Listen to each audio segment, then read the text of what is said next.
I'm Billy Harris. You're hanging with Harris from the kitchen at Melisse in Santa Monica with my good friend Josiah Citrin. How are you, Josiah? I'm hanging with Harris. He is hanging with Harris. It's a pleasure to be here in the kitchen. So before we do whatever we're going to do with the egg, tell me a little about you. You're an LA guy, right? I was born and raised Santa Monica. You look like you're from my neighborhood in Jersey. Right? Like, I know. Everybody thinks I'm from the Tough East guy Coast, from but- Jersey.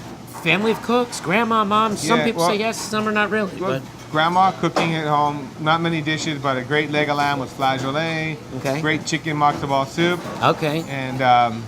and a great New York steak she used to make. I like it. Then my mom was a caterer, and she was a great cook, and she had a great palate. Yeah. So she catered the house, basically. Right. Did you start cooking as a teenager? Did you get a job in a kitchen somewhere? I You're did. working for your mom? I was working for my mom a little bit, but I love to say I was like, I want to be a chef. I want to be a chef, but really, I want to make a few bucks to go on surf trips. That's why I worked at cooking. Seriously, right? Yeah. In high school, I just kind of like 11th grade. I'm like, you know what? I'll be a chef. Wolfgang was kind of getting celebrity starting. Yeah. It was You're 86, 80-something, 85, right? 86. Oh, I'll be a chef. So did you go to culinary school? Are you a culinary school guy? No, I'm not culinary School of Hard Knocks guy. School of Hard Knocks, but not self-taught. No. I was taught by a lot of great mentors.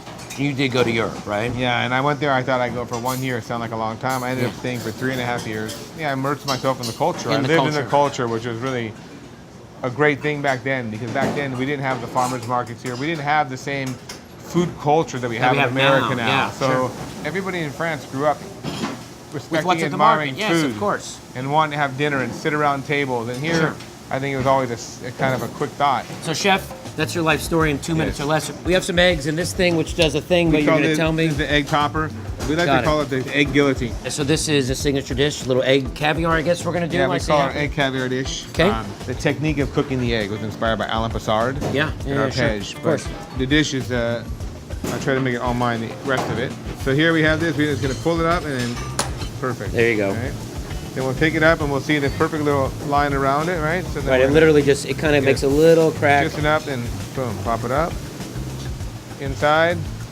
Okay, the white's water. In, egg in there. I soak it in a little bit of warm water. Yeah, sure. And I'll just pull the membrane out here. Okay. Then we're going to take the egg and we're going to... Just the yolk. The yolk, and boom, pop it back in. Okay. Okay. And then we have a little fleur de sel and cracked black pepper we're going to sprinkle over it. So is that fleur de sel? What is fleur de sel? Fleur de sel, it's the flour of the salt. So when the side drops and the flowers of the salt come up, they call it. Salt crystals that rise to the top. Okay, fleur de sel. This is cauliflower puree. Or mousseline. So if you take cauliflower and you puree, you actually have cauliflower puree? Yeah. But we kind of cook this with a little bit of onions, a little bit of cream. So it's a mousseline that way, right? Yeah, mousseline. Perfect. In there, and then we're going to drop this in the water. And this is going to... Just below boiling, and then we're going to drop it in, and we have 2.5 minutes. And it's just and it's poaching. Pretty cool how it just floats there. Yeah, it's pretty amazing. Okay, so egg has been poaching 2.5 minutes. Poaching 2.5 minutes, ready to go. And now what's lemon chive creme fraiche. Lemon chive. Whipped creme fraiche with lemon zest and chives. Okay. Then we're going to pop this on top. And I assume that's cold. Yeah, this is cold. So we call this a chaud-froid in French. So it's hot and cold. Hot and cold. Right?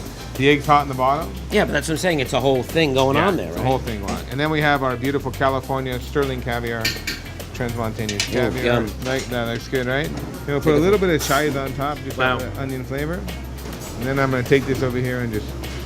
Okay, is that like the most beautiful thing ever? I think it's pretty sexy. Should I try it? Should I get in there? So. It's good. I might have put a little more caviar than usual on there. All right. I was hooking you up, as they say in the biz. Hooking you up. I'm going in. Go down. Yeah. Yep, down. And am I like trying to break the egg? Oh, look at this. There you go. That's good. Just put it in. Ah, there you go.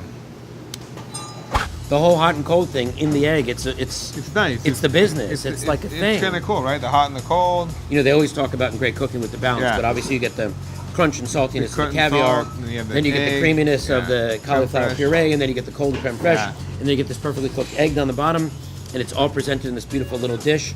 So that's it. It's one of the wonders of Melisse. Josiah, it's been a pleasure. All right. Thank you. It's been a pleasure hanging with you. You are hanging with Harris. So when you're in Santa Monica, come see Josiah at Melisse. They're having their 15th anniversary next year. Thanks for hanging with Harris, and we'll see you real soon.